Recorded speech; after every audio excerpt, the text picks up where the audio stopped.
hello' guys ৰুমটো মানে আজি গোটেই গ্ৰীণ কৰি দিছোঁ ফাইনেলি 90% কাম হৈ গ'ল আৰু 10% আৰু বাকী আছে এতিয়া ভিতৰলৈ গৈ আছোঁ আৰু ৰুমটো কেনেকুৱা লাগিছে কমেণ্ট কৰি জনাব গাইজ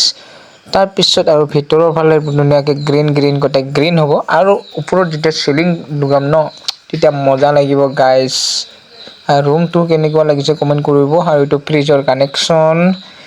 আৰু এইটো ৰুমতো খুব ধুনীয়াকৈ বনাই দিছোঁ আৰু চিলিংটো যেতিয়া হ'ব তেতিয়া আৰু গ্ৰীণ লাগিব কালাৰিং হ'ব লাইটবিলাক গোটাই আৰু চফা এইবিলাক আৰু ওপৰেদি ধুনীয়াকৈ পাৰ কৰাই দিছোঁ বেলেগ চাইডে লাইটটো গৈছে আৰু এইটো ৰুমতো হৈ গৈছে ফাইনেলি এইটো ৰুমতো গোটেই গ্ৰীণ হয় আৰু ওপৰত চিলিংটো যেতিয়া লগাম ন খুব ধুনীয়া লাগিব আৰু এইটো চাওক তাৰবিলাক এনেকৈ থৈ দিছোঁ গোটেই কানেকশ্যন আমি অলৰেডি লগাই থৈ দিছোঁ এতিয়া জাষ্ট ওপৰত চিলিংটো দিলে ধুনীয়াকৈ কালাৰিং লাইটবিলাক লগাই দিম